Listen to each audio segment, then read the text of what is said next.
right. We have the CFO Foundation is Dr. Nkwanyana here. I saw him earlier. I'm not sure if he's inside. If not, we will introduce him later.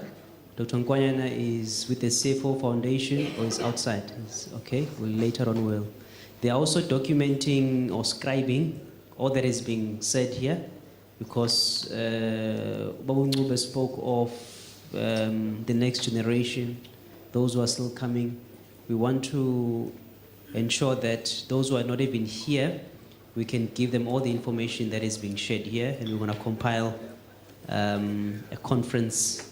I don't want to say a conference paper because it sounds too academic, but it's going to be information that was shared by all our speakers into a document that will then circulate to all the SIGFARO members and other SCM practitioners. Usually this is not done in conferences. It just becomes not a talk show, but people do talk, but it's seldom documented, and that's what we are doing. We've got some scribers who are here, so they're making sure that it's documented. So as you can see, we've got a lot of academias in the house, which talks to that balancing act that we want to ensure.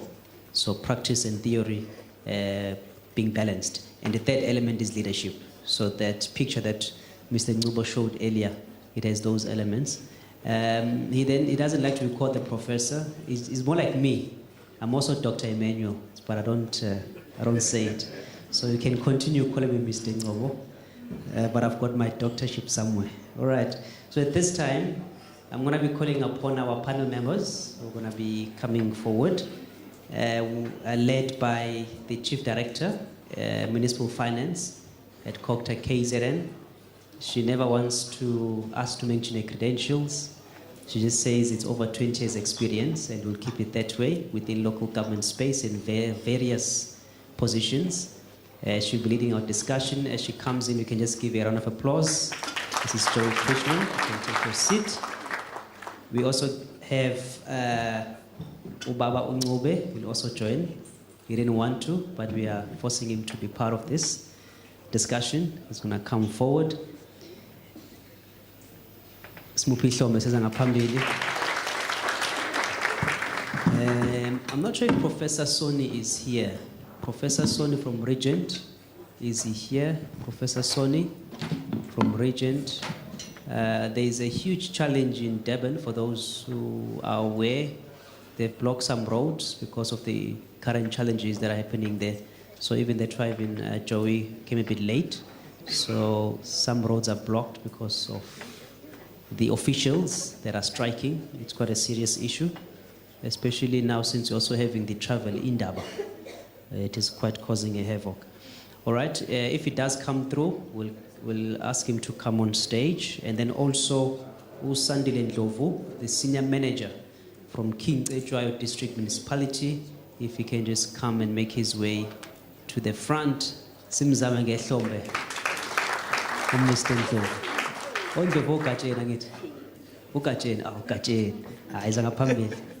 right.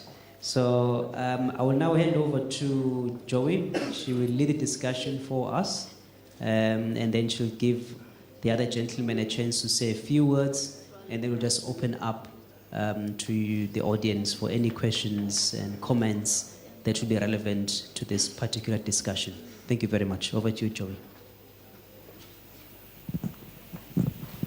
Thank you, Emmanuel.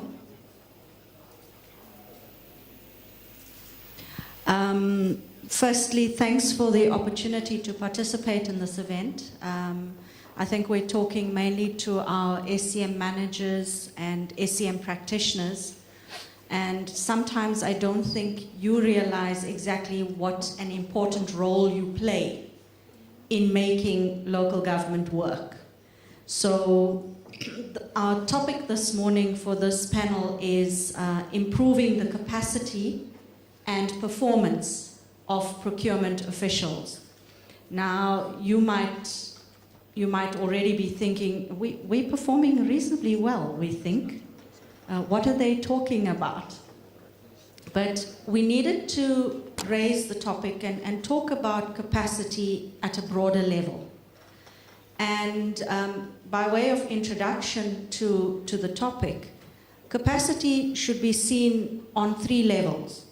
So there's individual capacity, which is you, and you are responsible for your own capacity, right? So you have your qualifications. Who here does not have a diploma or a certificate or a degree? I don't think anybody. So that's a key ingredient when it comes to capacity. So you are qualified as procurement officials. You've studied SCM or finance with an SCM module. You've done the relevant certificates. So you have the qualification. Then as an individual, you develop your skills as you go along, right? So through your application of the knowledge that you've gained in your qualification, you start applying that and you become more adept at the job. And then a large part of capacity, which sometimes we forget, is attitude.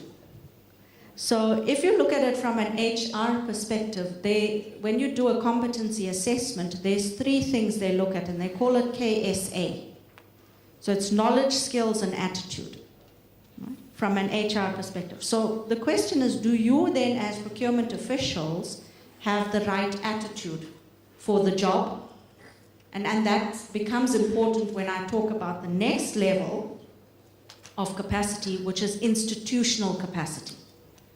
Right? So we've dealt with individual capacity, then you have institutional capacity. Now, institutional capacity means you have to have an SCM unit in the municipality, right? So there has to be an organogram.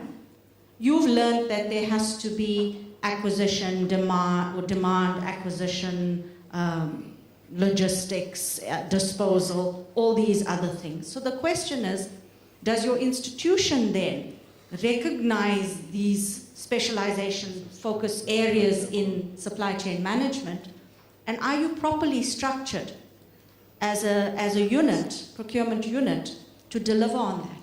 Now, we all don't have the luxury of creating a demand person and an acquisitions person and a disposal person. Sometimes these things get placed together. So you have job enlargement, because we don't have lots of money in local government. Already we're accused that our salary bills are too high, the public service is overstaffed. So the president then says, right, we're going to offer you packages and you can leave, so we can downsize. So you'll understand that there is that dynamic. So we don't live in utopia. We don't have the ideal world. And we're never going to have that. The question is, how do we rise to that challenge to be able to get the job done? So institutional capacity would be the organogram. It would be having the bodies in place to do the work. It would be things like having your policies and your procedures and everything else. So generally, institutional capacity exists, except for vacancies here and there. Generally, I would think it exists. Then one looks at environmental capacity at the 3rd level. And environmental capacity for you as procurement practitioners, your number 1 environmental issue is the politicians, right? So you're serving, you don't think you do, but you're actually serving the politicians. Where the business of local government is service delivery. The people who deliver those services are our elected representatives. So they become a critical environmental factor that we need to look at whilst doing our jobs. The other environmental issues that we need to consider is the accounting officer, the business units that you serve. That's the context in which you work.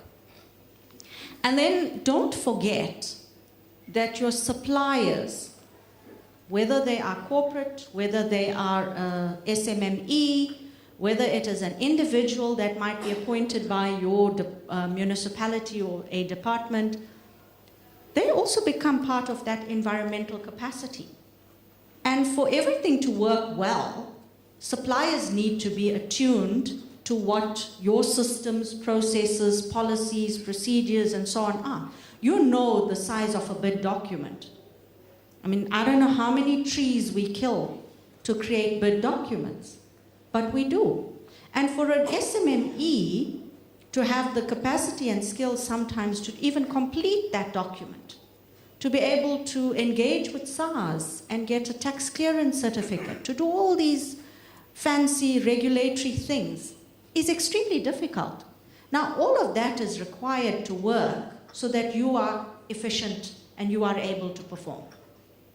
So capacity should be seen in that context. The important point for me when it comes to your role is that you need to have an inward focus within the municipality you're serving, but also that outward focus of how are you impacting on service delivery. If the grader doesn't arrive on time, because you're procuring a grader, for example, to do your roadworks, what's going to happen?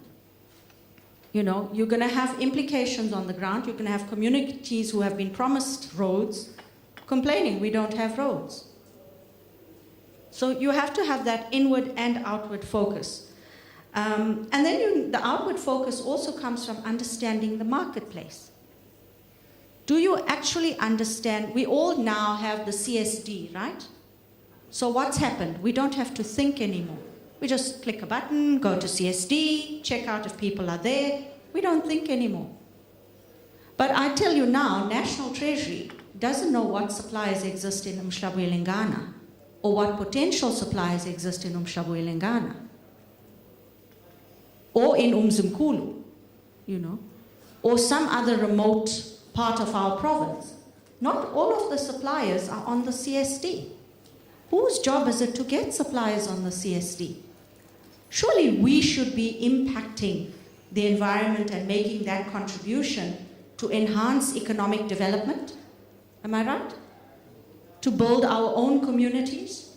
So that's a role, I think, that also is very important for procurement officials to consider. And that means that you need to bridge the gap between being strategic and simply being administrators. Professor earlier was saying in his talk, we are compliance driven. That makes us administrators. So we lose the strategic impetus that is necessary to drive a significant amount of purchasing power that we as government have and to make an impact in the economy. So when we talk about being strategic, there's strategic sourcing. Just don't think about the CSD. We need to find mechanisms as an institute perhaps, and also the CFO's foundation, to look at how do we work as practitioners to build the communities in these disciplines and to help and empower and deal with issues. Now, we deal with the Municipal Property Rates Act, and one of the things in the legislation is that the municipality must assist a ratepayer to compile an objection or an appeal form. But we don't have that in our SCM regulations, where you are required to assist a supplier to do that. So we lose sight of it. And so we lose potential. Also, there's business imperatives. You're supporting business units. And you need to be strategic. The sourcing must be strategic. You must identify what will impact on the municipality if we don't get that. It's not just limited to the procurement plan, right? But it comes in the numbers. The numbers are one thing, but the strategic priorities also need to be known. You need to know that you know what, if I don't get this panel of financial experts for COGTA in place, then Joey Krishnan is not going to be able to spend 5.5 million rand this year, right, in her strategic support to recover debt in municipalities. So it becomes a strategic imperative. What are the key drivers? What are the strategic priorities? You need to understand those. And you need to push procurement in those areas. Because you're following the rules doesn't mean you don't push things. So it doesn't mean you send an email to Joey, who's so busy running around talking at conferences that she doesn't actually do any office work, right? Doesn't mean that you don't chase Joey to say, hang on, we're waiting for this from you so that we need to push this through. So you can also be the catalyst sometimes to deal with these things. And of course, the administrative role, you do very well. We know this. Your reports, your paperwork, your requisitions, your audit trails are all in order. So, you know, that's fine. We're comfortable with that.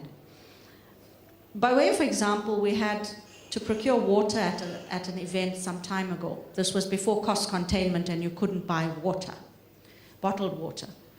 And the quotation we got, we didn't see. You know, it was procured by procurement. We then got the invoice to pay. We paid, how much would you pay for Valpre 500 milliliters of water? 6 rand, 7 rand? We paid 30 rand a bottle. Now, as procurement officials and procurement practitioners, you can't allow that. You can't allow that, whether it's the cheapest quote or not. You can't allow that, right? Another example was I asked for Parker refills for my pen. I said, don't buy me a pen, buy me the refill. And I got another pen instead of just the refill, firstly, at 300 rand. The refill was 70 or 59 rand at the time. And then it was bought from a supermarket that was like, you know, one of these general dealer supermarkets in town. Those are not the people that will sell Parker refills. And that's why it cost us 300 rand. You know? So you should know these things. That's why I said you should have that outward focus. You should know the market. You should be strategic about these things. It's not simply about the lowest quote. Clearly not. And then, of course, I've spoken about the supplier capacity. I think it's an area that really more effort needs to be put into in terms of building supplier capacity. We need to empower them, and we are ultimately responsible for that. So I think in closing on my input, I always like to encourage the individual, and I always like to inspire you to do things. Trust me, I know how difficult it is to do your jobs. I do know, right? I'm one of those horrible people that actually puts more pressure on procurement most times. So if you ever are able to, playing on the internet, which most youngsters do these days, seek out Indra Noy, who is the CEO of PepsiCo. And she's got what she calls a 5C model for success. Right? And I think I've shared this with my team. But the 5 C's are firstly competency. And I'd like to believe that there is competency in this room. So when we talk about capacity, there's no question of competency. You are all knowledgeable. You all have your qualifications. Maybe you need to refresh what you've learned. There's always room for that, to go back and reread some of the things, because we lose sight of it as practitioners sometimes. The second one is courage. And if anybody in the institution requires courage, it is you procurement officials, right? You need courage. You need courage to be able to say, no, the rules don't allow us to do this. And of course, the chances are you might get fired. But that requires courage to stand up and say, no, but the rules don't allow us to do it like that. You want it in 2 weeks. We can't do it in 2 weeks. We can give it to you in 6 weeks. We'll follow every rule, but we'll give it to you in 6 weeks. You stand up to your mayors and you tell them that.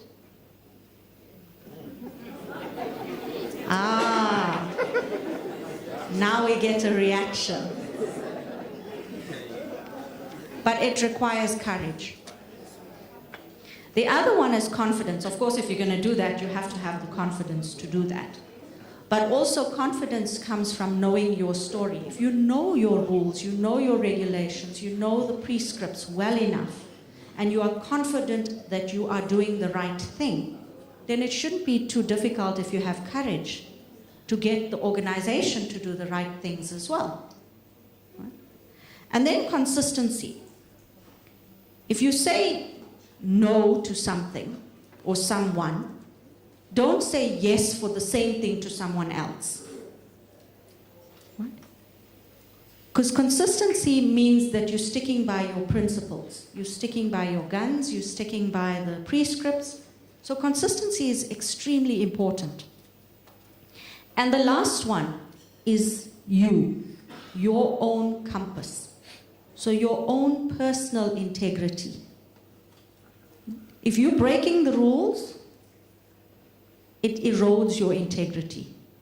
If you are inconsistent, it erodes your integrity. Right? And ultimately, that's going to lead to institutional failure. So there's organizational integrity and there's personal integrity. And if either one is impacting the other, then you have a problem. And we need to deal with that. So that's my short inspirational bit for you. It's probably scared you even more. But it's something to think about.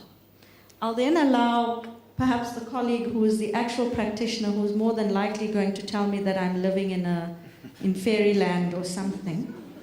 But let's get our colleague Sandile Ndlovu, who's the procurement manager at King Kachwayo district, to give us his experience as well. And we're going to open this all up for discussion. This is the last thing we're going to say. So we're going to then ask you to give us your inputs as well. Good day. I don't know, I'm not used to sitting down. Can I stand? Because I'm shy, so I feel compressed when I'm sitting down. The topic that has been introduced is improving capacity and performance of procurement officials. My name is Sandile Ndlovu. I'm from King Kachwayo District Municipality. I'm responsible for supply chain management. Probably to agree with the previous speaker. In our case, we've got supply chain is a process. It involves different stakeholders, I would say. You've got your officials, which will need to be capacitated. Normally we go to trainings. There are different various trainings that they have to, or we have to go through. Since I was not pre-warned, so I can speak whatever I think. My background is from finance and accounting, so I'm mostly skeptical on these trainings that normally I think most of us will get from municipalities, where they just send you an email to say, hey, there's an SCM, this and this and that, and normally it costs around 9,000, then you get a laptop or something. Personally, I don't agree with them. I don't normally approve for officials to go to them, because sometimes you look at the speakers and you'll find that you know more than what they are going to be speaking about. So my preference is normally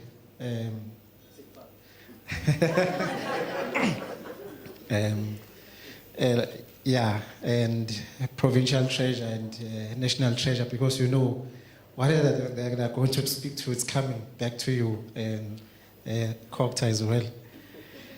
And then what we normally have, which normally sits in front of us as official, is we are regulated. There are your regulations, and which influence your policies, your SCM policy, which in terms of legislation, it has to be reviewed every year.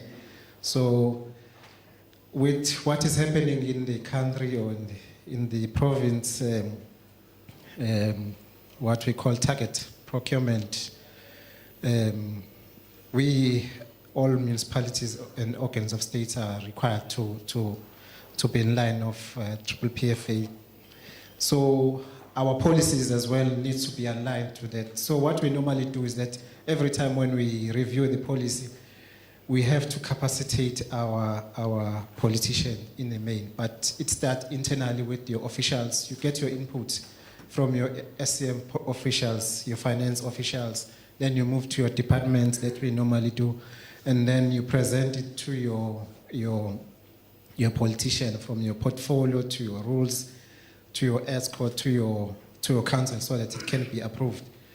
Normally when you come with an SCM policy, they will look at it. Normally they don't want to approve it from the onset. They want to be workshopped on it. We are busy in that process. We started, in our case, I think last year, December, but on the annual review of the policy, we haven't even finalized it. We have presented it, I think I've presented it about 5 times to MENCO. It has set to portfolio, but it was not approved. We are waiting for a workshop. I think it's happening next week before the end of the financial year. Once we approve the policy, we, as I indicated, SCM is a process. Beside the departments, internal department that have an input on the policy, which must be aligned to the legislation, our stakeholders in the main are our suppliers. So the strategy that we've introduced, I think it's been 3-4 years that we are using. We normally call what we call a procurement indaba in the district, where we'll say after passing the policy, we invite from our database the suppliers to come through so that we can engage probably on a similar setup where we would say we've passed the policy. These are the things that we need to be mindful of. We'll invite mostly Treasure, SARS, CITP, mostly those stakeholders that are impacting on the procurement. And in some cases, we do invite the banks because our small suppliers, they need finance for them to present. So with the policy to say, these are the changes, this is what is happening in the municipality. But one key thing that we normally say to our suppliers, it's unfortunate. Our bid documents are thick. It requires, I always say this, you need to read the bid document from cover to cover. Not once, not twice, probably a couple of times for you to understand what it contains, of which we normally present that to the suppliers that will attend our procurement in them. To say, read the document and find out what is causing people to be disqualified, because every time people see you as a supply chain management person, they will say, but hey, I see you told him Sebenzi. Normally, it's because people are normally disqualified for basic compliance requirement, and people are not reading the documents. So that's one of our strategies that we use for mainly the suppliers in the main. Probably for me to conclude, this is my thinking. Supply chain is based in finance department. Most of us who are in supply chain come from the background of A is equal to O plus L, which is mostly accounting. And you find that your interns are aligned to accounting. Supply chain is another, he said animal, I didn't say it. It's another ball game. It's finance, but it's intertwined with legal, because in the case when there's an objective and there's an objection, you have to call your legal people. When the gentleman was speaking about your regulation 36, your regulation 32, your 116, when you try to read it as a finance person, sometimes you find yourself wanting, because it is more legislation. So it's lucky that we've got an academic as well. So far, from my experience, it's been limited to send a person to an official institution to be educated about supply chain, which involves local government. So I think that's the space we need to improve on, where you get your qualification, which is more aligned to, yes, we have done supply chain in universities, but it's not speaking to the local government that we are in. Like, from my experience, I've not seen them unpacking the MFMA and interpreting the legislation as we are experiencing on a daily basis. I think I can end there. Thank you. Thanks, Sandile. We're then going to ask Professor Ngube to also make additional input And I was just saying to him, let's hear what around the discipline of SCM and how it fits in. But also let's think about more of the on-the-job training. How do we match the academic qualification with the practical training and some of the programs that might exist? Thank you, Chair. When Sandra was speaking, I was smiling not because I was enjoying what he's saying, but I was pained by what he's saying. I think from a practitioner point of view, we, as supply chain practitioners, will find ourselves between a hard surface and a rock. Why do I say hard surface and a rock? We report to finance. Finance controls the pace. But the mandate of supply chain is to enable, is to facilitate. And to enable or to facilitate, you need to spend. So the tension comes in there. Do we go with spending to ensure delivery and performance, or do we control the pace and exhibit some kind of cost leadership? And some of the things that he has alluded to are the things that are very, very pertinent in sort of providing a crippling experience on the ground. However, today I don't think you can engage in that debate. It's been long going and probably is going to continue for quite a while. We are seeking an identity as a profession. The conversation is broader than us here. It's something that as a nation we are striving for, and I think Treasury has understood the challenges, and hopefully through the new procurement bill that is going to come through as a legislation, it might provide those segregation pathways. I do allude, though, that in terms of preparation for practicing as a supply chain practitioner in the public service, as our education institutes we have been found wanting, because most of our SCM qualifications are more commercially oriented, and are being delivered through either a BCom degree or a BEng degree. Mostly industrial engineering has, of the last 10 years, assumed more and more of the supply chain responsibilities. In our BCom public admin or BA public admin, the legal elements of supply chain are being dealt with, but sort of piecemeally. So it is true that for public service orientation, as academic institutes, we have been found lacking in terms of our product offering. What has happened in the last 4 years through pressure from DTI has been a curriculum revitalization process. You will begin to see now degrees that are no longer BCom in business management, specializing in supply chain, which were the dominant ones. You are going to start seeing BCom degrees that says BCom in supply chain management or BCom in supply chain and operations management. And then after second year, breaking up into two parallel streams, a commercial stream and a public service stream. I'm aware that 3 universities now who have just got the SAQA IDs and will be rolling out these qualifications fairly soon. For my own experience, we have been concerned about what we call professional designations in supply chain. Unfortunately, we did not have any instrument that will allow us to provide a designation.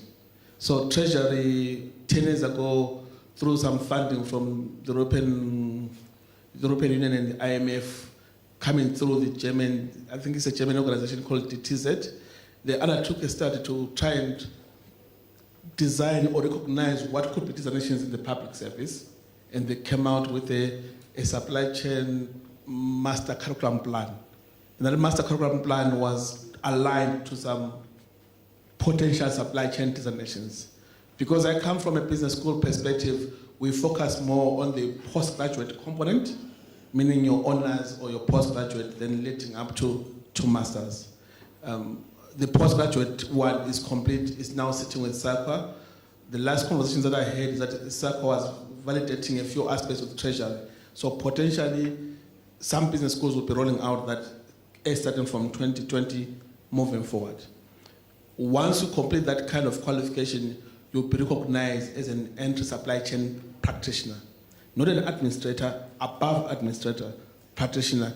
And then that sets you up towards a supply chain executive recognition, but probably through a master's pathway or any other RPL if you're already there at an executive level route. I do consider academic institutions have not done very well for public sector supply chain. However, institutes like Cefaro, as an example, they've played a very huge leading role in making sure that the CPD points route that they have in place is managing to convert some of the general knowledge base into contextual knowledge base through their various workshops and training activities.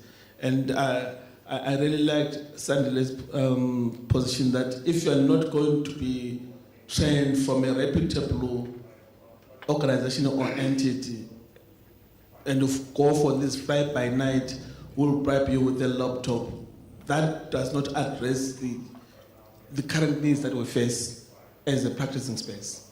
So I think Cefaro needs to be acknowledged and applauded for that kind of an effort.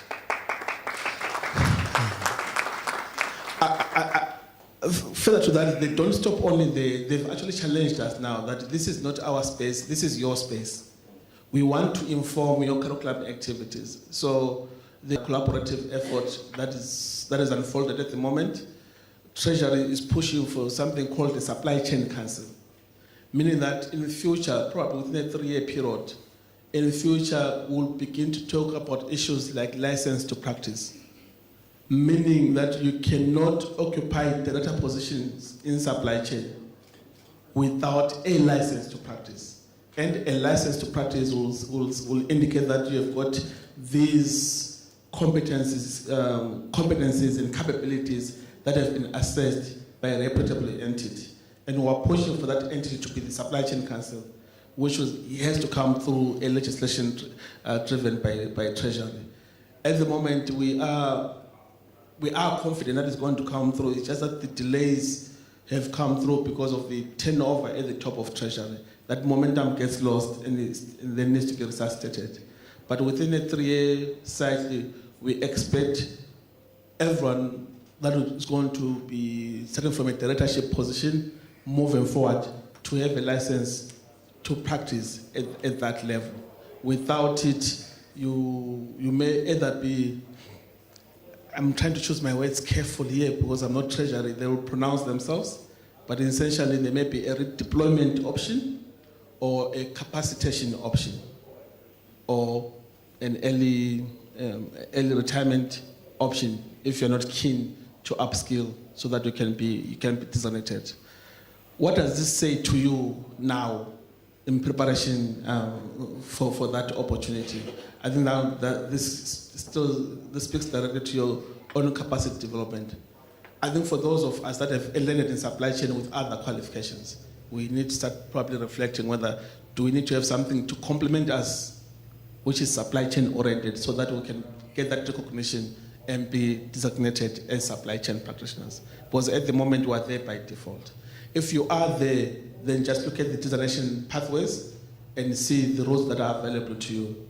I'm aware that Treasury, through this municipality capacity development plan, is going to avail funds for those of you that will want to pursue that pathway to upskill themselves within a contextual supply chain driven academic career pathing. So you can start preparing yourself for those opportunities. I assume they will be very, very competitive because once it's designated, it's like a professional space. So there will be a baseline reward system that is going to cut across the country. Because of your responsibilities, I expect it to be quite competitive and quite worthwhile for you to pursue. I think for me, though, away from the academic aspect, it's also what you do yourselves when you are in your own space. In my earlier presentation, I spoke about the internal stakeholder engagement aspects. I appreciate that already some of them are ongoing. I just want to stress that we need to try and move away from a transactional engagement because there's an immediate need. Let us engage. I believe that these kind of engagements need to be continuous, need to be non-transactional, so that at least we can build up trust and understanding, and then leverage each other's competencies to maximize the supply chain's capability to capacitate our internal stakeholders. Whether we like it or not, if there's a service delivery challenge, the scapegoating will always end up with the supply chain function. So we have to be proactive in making sure that we are understood and we position the function as an enabler rather than as a stumbling block.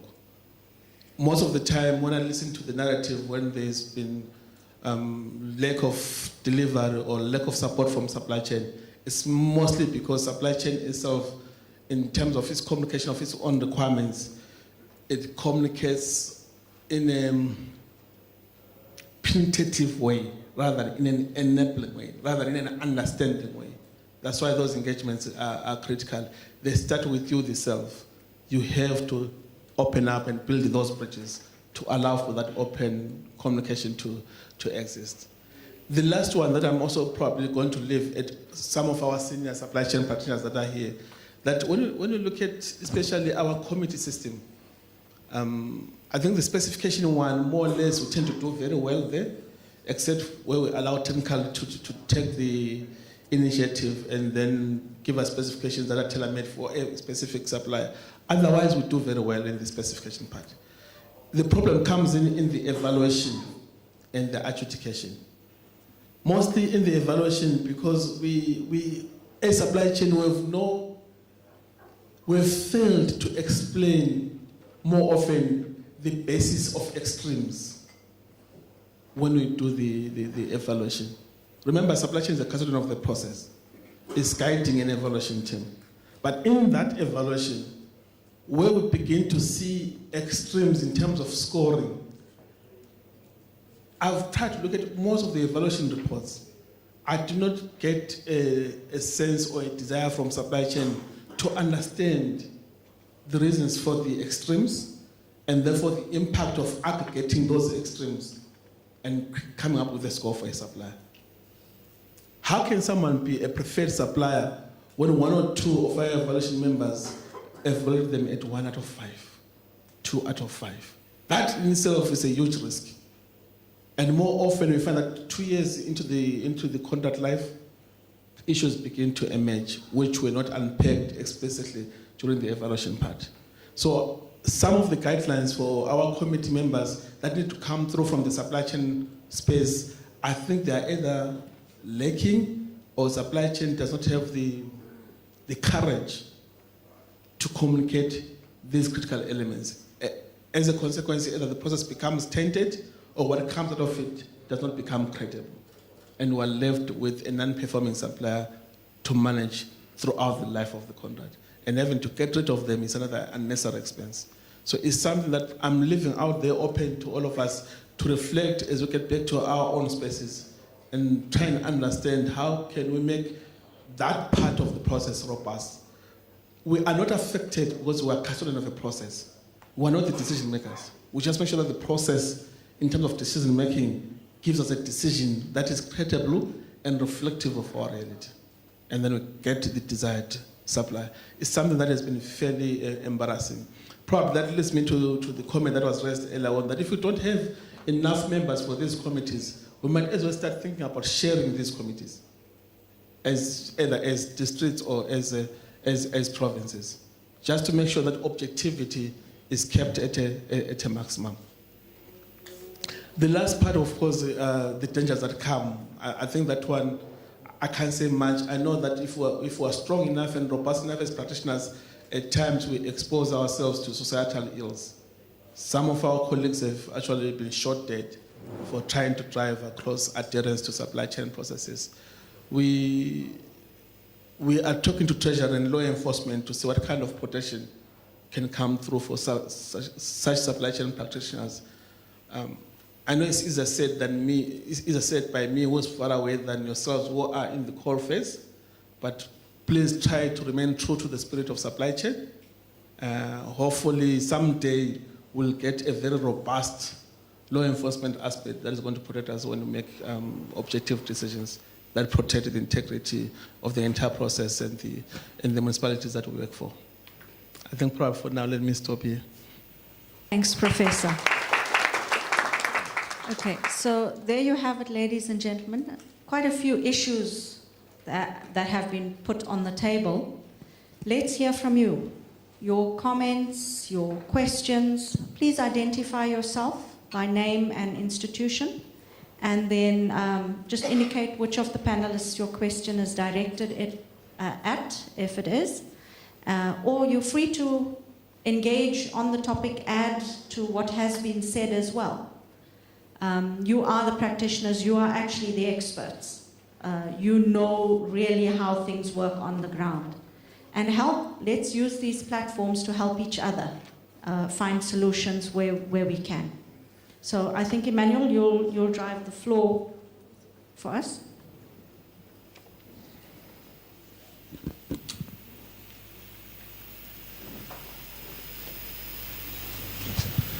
I'm not going to stand, but I'll prefer to sit down. My name is Sandy Leptilles from eThekwini Municipality.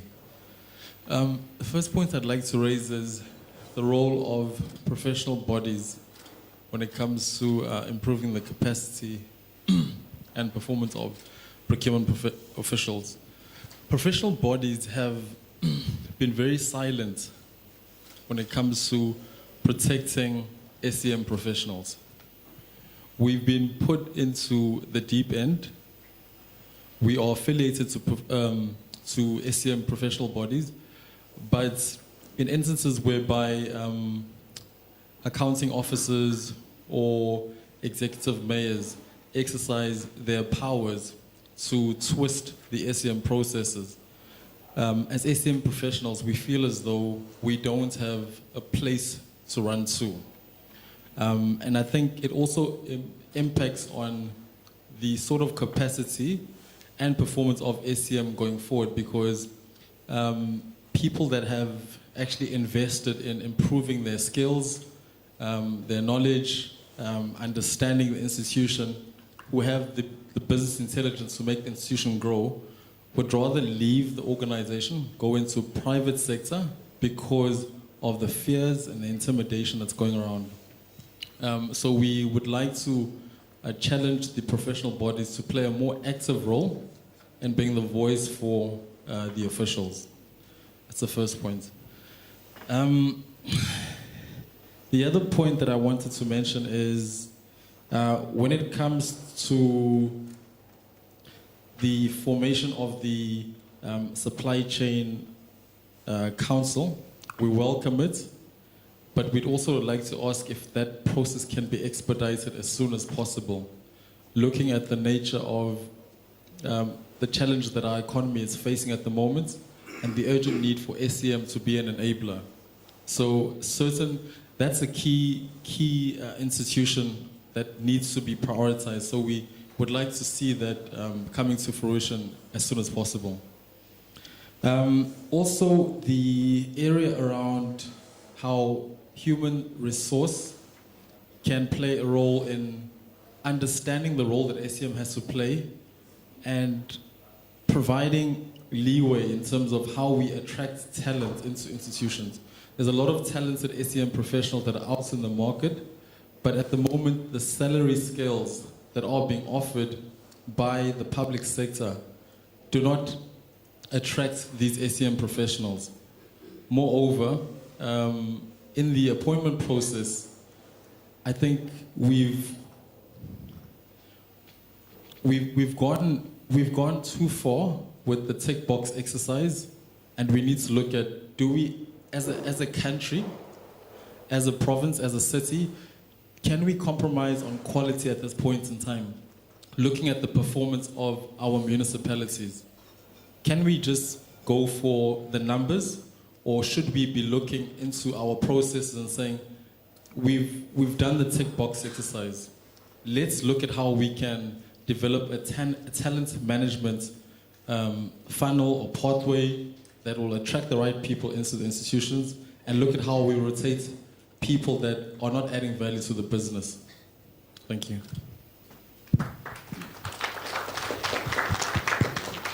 Thank you very much. I'm Nolubabalo Kola from Renkonyene Municipality. I have just 2 questions. They are broad and not related to any specific member of the panel, but Mr. Ncube, in your earlier presentation, you did talk about value for money and cost effectiveness and competitive prices in terms of the bid processes. My question is, in the light of the current economic climate, as municipalities, we need to utilize the little financial resources we have and stretch and maximize them as much as possible. I will make just one practical example of a pen. You know that a pen at Joe Soap Stationers is 10 Rand. But when you go out on tender, the cheapest bid is 30 Rand. You cancel and you re-advertise. The cheapest becomes 35 Rand. You negotiate the price with them, but they can only go up to, say, 25 Rand or 30 Rand. But you know that Joe Soap Stationers provide this pen for 10 Rand. What do you suggest can be done for government generally? Because the laws are very clear, you can't go direct. There's LED responsibilities for municipalities to capacitate small and emerging businesses who go to Joe Soap Stationers and buy this pen for 10 Rand and put a 200% markup. That is my first question. The second one is in terms of legislation. As SCM practitioners, we are faced with outdated legislation and new needs or new ways of doing things. To make an example, the MFMA is still talking about each government organization having its own supplier database. There's no CSD in the MFMA. The PPPFA is talking about a 30% subcontracting. And I believe that if it's not only the metros and districts, there are very few municipalities with tenders of 30 million, 50 million. So looking at the PPPFA, the new one, it really needs to be reviewed. Unfortunately, National Treasury is not here, but COCTA is here. They can convey. These are the difficulties we are faced with as SCM practitioners on a day-to-day basis. So I know it's not the decision of the panel, but if that can be escalated to the relevant offices, that there is an urgent need to review. We've been talking about the procurement bill for years now. We don't know at what stage it is, and we are hoping that it will address these challenges we are faced with. Thank you. Thank you. Let's take the last question. Last question. Thank you very much. My name is Ndutuzo Ngema. I'm from Procurement Performance Institute. Just a few inputs to make. One is directed to the event organizers themselves. It's such a wonderful event, but I see that we have not invited LED practitioners because supply chain and LED require a very close relationship, especially about the strategic nature of the things that our speakers have alluded to. Just as one. But the second issue, although some of the speakers before me have touched on this issue, but my emphasis on it is just to request that as this province, under your banner, Chair, we push for a very clear resolution and we get the support of provincial courts as well. PPPFA is unconstitutional, and PPPFA is not applicable in the local government sphere.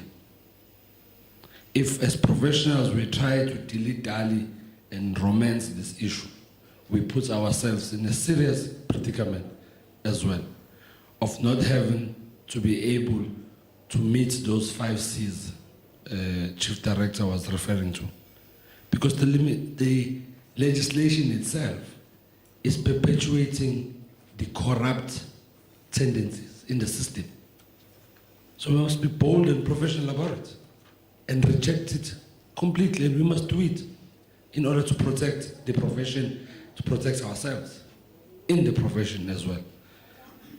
Then lastly, Chair, is the issue of the procurement bill. I've attended many similar type of conferences. And if this one we want it not to be a nice talk shop like the others, we had a provincial procurement in Daba in this province. Very progressive resolutions were taken, nothing has been done. They are shelved somewhere. And we thought we were the leading province to start doing something of that nature. Now, the procurement bill, if we wait for it, as we are currently waiting, the previous speaker said we hope it will address this. There's no hope. It will come back, it will be imposed on us, and it will be too late. So, as this body, we should advance a submission in the procurement bill process that has got the interest specifically of the local government sphere. I don't have a problem with the other spheres, but the local government sphere is a unique sphere because it's at the cold interface of service delivery. When this service delivery protest happens, they burn your house. But when they protest for province or national, nothing gets banned. But we are at risk as people who are at the local government space. So let's ensure that post the outcomes of today's gathering, there's a clear role that we're going to play in influencing that bill rather than waiting for it to come to us. Thank you, Chair. Thank you. I would like to hear the views of our panel members now. After all those comments and questions, over to you, Joey and the team.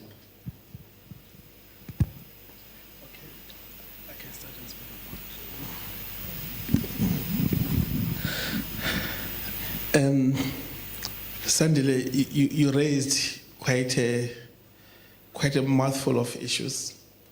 I think I do concur with you that we have been very silent as a professional space about some of the ills that are happening to professionals, and also some of the interpretations that are a consequence of the many commissions that are at play at the moment that are trying to lay the blame squarely on the shoulders of the SCM practitioner. And it's been a problem because the space itself is also contested. We have different professional bodies that want to, when it's times of trouble, they want to blinker themselves to a specific stage of the supply chain. They don't look at supply chain from an end-to-end point of view. So that's been a challenge. And our expectation is that the promulgation of the Supply Chain Council will then aggregate from an end-to-end point of view and have a single voice for the supply chain practitioner. When will this happen? It's a little bit of a challenge. At the moment, there's a tender out that is asking for professional service to help us set up the council objectively. And why we've gone for an independent contractor to help us with that is because of these contestations that I'm talking about. That the procurement leg, vis-a-vis the operations and logistics leg, vis-a-vis the export space, the International Institute of Logistics and Transport, CIFARO as it is, at times we don't seem to have a meeting of minds. And that way we cripple ourselves and we can't communicate with the public. So hopefully going with an independent person to help us drive this might accelerate the setup. I'm confident that once the council is in existence, things like a code of conduct will be in place such that any deviant behavior from any of us is not dealt with at the organizational level, but it's dealt with at the professional level. Organizations just escalate the issue to be dealt with at the council. That's why this issue of license to practice. The last point that you raised, I think this one, like I said during my presentation, has been an ongoing debate for a long time. The issue of effort and reward. responsibility and accountability and reward. I think at the moment, let's accept it and acknowledge it that it is a big issue, and it is driving away talent from our space. And the commercial world is benefiting from our own sweat in terms of upskilling and training and capacity, but without any payoff for the municipalities or for the public service. It is a conversation that is already being discussed in the corridors of government. I only come in as and when they need input from the academia, so I don't know how far that conversation has gone. But it is clear, though, that from a constrained point of view, once they clarify and finish and upgrade, there will be a public outcry from the other civil servants, because they will also feel that they also deserve a special type of recognition. So it's a little bit sensitive, but it is true that it is contentious.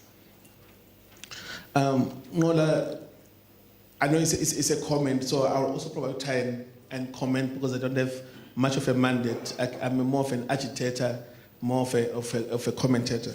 I think it is true that while from an armchair point of view, I'm really pushing for market intelligence, business analytics, and the sense of cost consciousness when we make these acquisition decisions. At times, some of our own regulatory policies that we've put in place act as a deterrent. I'm always hopeful, though, that because some of the supply chain regulations, we set them up ourselves as municipalities, obviously in line with the national regulations, we should be trying to look at these opportunities for deviation and looking at the instruments that Mkopos was raising earlier on to see whether they provide us with some kind of leeway.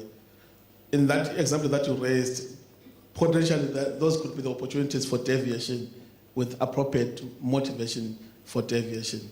But I'm just thinking from the calf here, we might have to have a further conversation, the three of us, and see whether Mkopozi, from the instruments, will that be possible.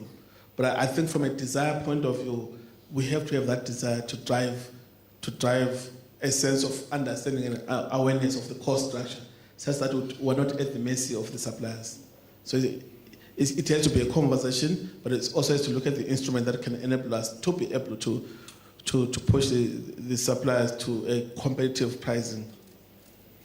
The procurement bill, I will urge us not to lose energy, because without it, supply chain will remain a back office kind of responsibility. With the procurement bill, the other countries have actually used the procurement bill to create a very clear governance structure that leads up to either a CPO space or a minister of procurement. We're seeing advancements in that space in terms of curtailing and controlling procurement practices in the environment. I am hopeful that as soon as we pass it, we should be fine. The only challenge is that we're continuously changing at the top. Minister of Finance changes, local government, enterprises, because these are the people that are actually affected at most by some of our activities. At the moment, it does look like there's a lot of goodwill, so let's be hopeful that before the year ends, we might have it promulgated.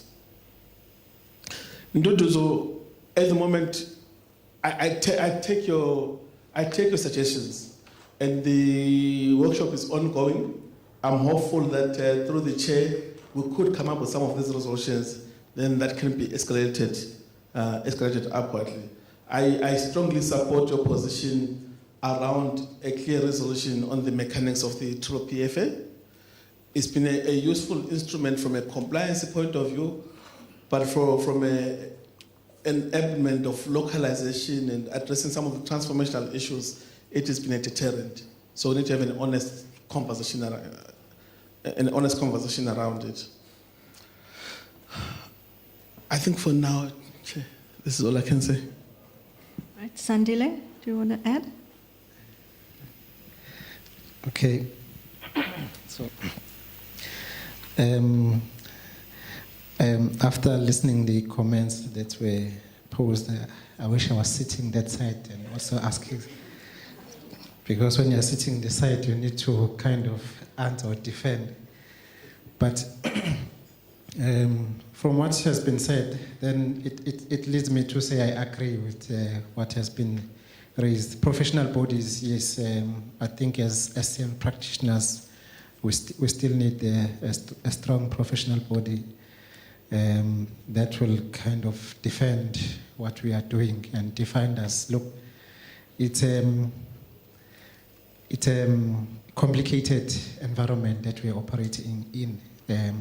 Things are happening out there, especially to the officials. So it's a scary environment as well. Sorry. The issue of SMME in terms of procurement, this is the biggest challenge that we are facing. What is normally happening with the target procurement, you'll find that you are looking for something. You want to procure water. You know where you are sitting, that the person most probably in line with what is required in targeting. The supplier that you're most likely to recommend or will pass the test is more of an agency. That person is going to get the order, go to probably another agency to buy the water, add the markup, come and sell it to the municipality. And we know as officials that people are charging different prices. There is a price for an ordinary man on the streets. There is a price for government. It is happening and it's there. It is a challenge which we are facing. If I always say that the one of the challenges that we are facing as especially abantu abampisho or black people, we have a lot of job seekers. People are opening businesses because they are looking for employment. So, and then they come to you to be part of your database and you ask, what can you do? They will say, I can do everything. Just give me an order, I'll do anything. So like they will, in our case, we say you indicate in our database form to say, what are you specializing on? The person will tick everything. From catering to construction to traveling to everything, he will do it. So you send out requests for quotation, they'll respond. This thing costs 5 rand and this quotation is 30 rand. It's a challenge. Basically, we are not yet there where we are procuring from the manufacturers directly. A typical example that I will make, there was a function at work where we had to procure quite a large quantity of water. I think it was more towards the sport. I think it was Salka. And we went to this company. I won't mention names. And in terms of compliance, they need to be compliant. And we picked up that they are not tax compliant. And with the regulation, you are allowed to give them to sort it out. They were not interested because they know whoever we're going to give an order, they're still going to go back to them to buy the commodities. So in terms of the SMMEs, yes, it's a challenge. I do agree with that, and especially with the economic climate that we are facing, with people are being laid off from employment, and they are looking for anything so that they can survive. In a way, some of these issues that are raised here, we do, as officials, have engagement with Treasury, provincial and national, which we're still arguing. I do agree some of the section on the legislation are kind of outdated. They were asking me the issue of the MFMA is what? I think 2003. It was promulgated and regulation after that, and we are still talking about when you are procuring, your normal quotation is up to 30,000. From 30,000 to 200,000, it's advertised quote.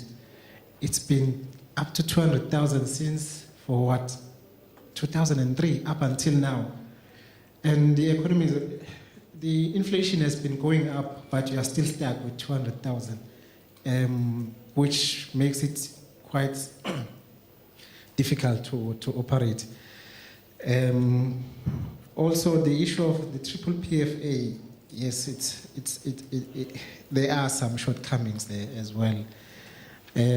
At one stage, we were caught wanting, as a municipality, look, I come from Richards Bay, which I think about 80% or 70% of the area is rural. So it's of the interest of the municipality to uplift small up and coming.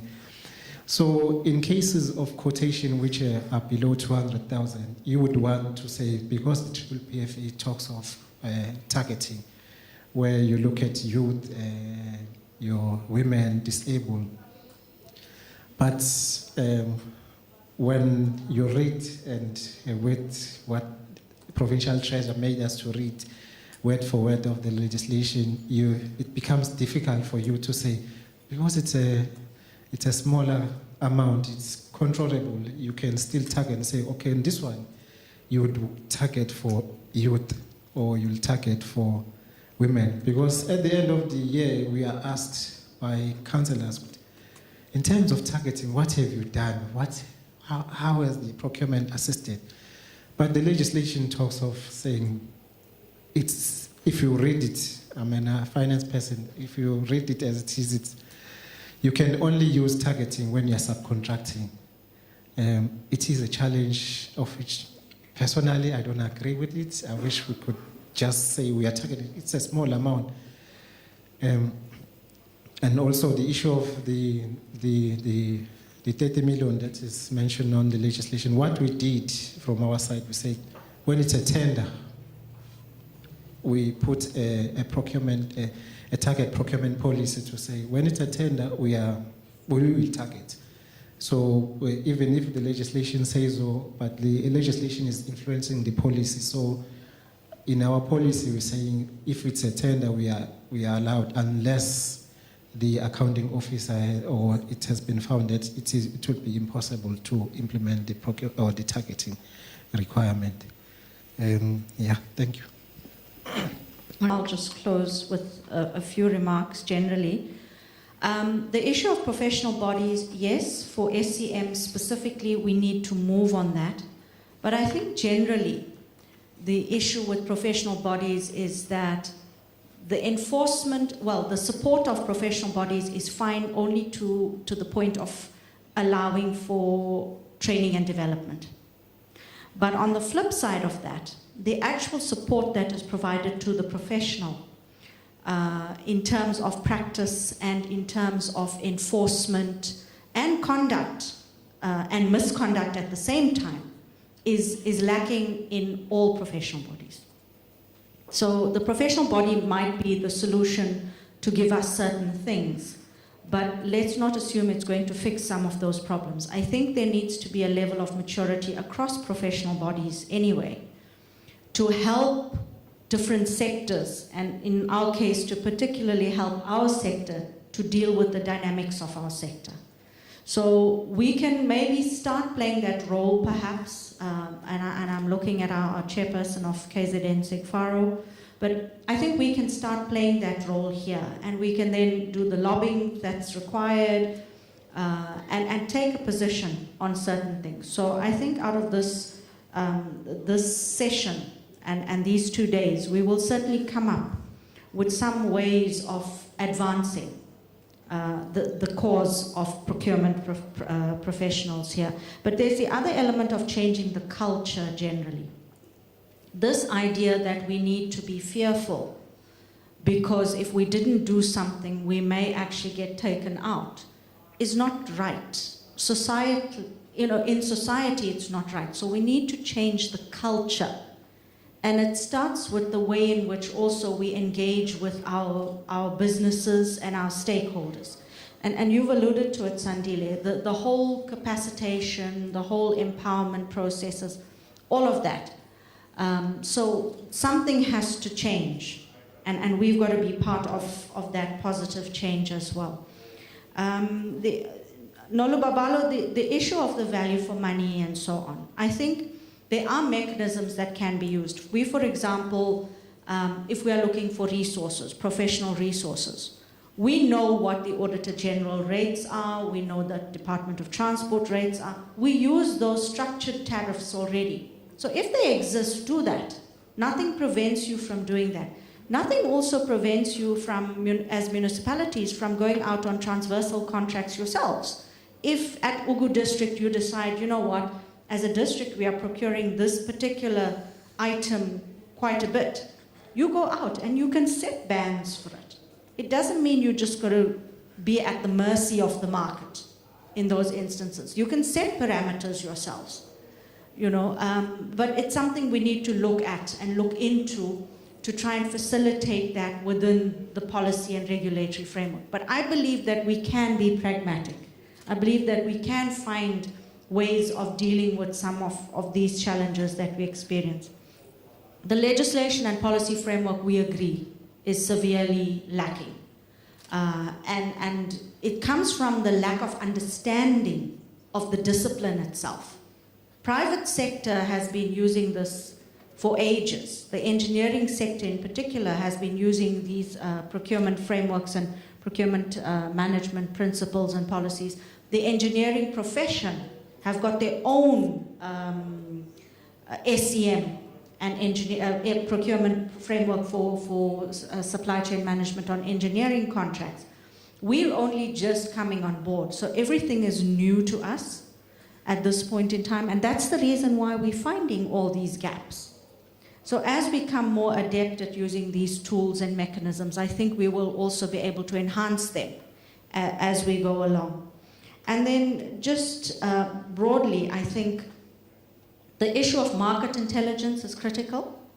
And linked to market intelligence, Sandile, which you raised, is the issue of building relationships with suppliers. And I'm not talking about corrupt relationships. Right? I'm talking about building an understanding with your suppliers of, guys, you are ripping us off here. We cannot accept this. You know, you know on the database there are 10 providers that are going to provide you with that water. Right? You call all 10 of them and say, this is ridiculous. You know, so that's the kind of relationship that you should be able to have, to say, we're not going to tolerate markups of more than this percent or that percent. And you can actually build that into your terms of reference. I don't see why not. You see, because you know that pricing. So let's find ways of managing it within this time. But I think that presents us all with opportunity to make a difference in the sector and in what we actually do. So it's not an easy job that you have. Appreciating your capacity, all of these issues also lend to capacity and your ability to do your work and to perform effectively. But I think the issue of capacity and performance is multi-dimensional. And all of the things that we've spoken about create opportunity for us to present tools and to present mechanisms to help each other in the sector while we wait for legislation. And regulation is not the answer to everything. In fact, it sometimes creates a greater nightmare for you. So we can't sit and wait for that. Let's try and be pragmatic. Let's try and work together. Let's create more platforms like this, where as practitioners you can come together and create working sessions perhaps as a way forward, where you come and you talk about a specific issue and you find a solution for that as practitioners, and we adopt it as a province. As KZN, we've always been good at taking the lead, finding solutions and implementing them, testing them, piloting them, and thereby influencing the sector and the policy framework. So thank you to the other panelists, and thank you to Sigvaro for allowing us this opportunity. I think we will have the opportunity to engage further with other presentations and other panels, and hopefully at the end of the 2 days we can also add to the specific panel topic. Thanks very much. Thank you very much.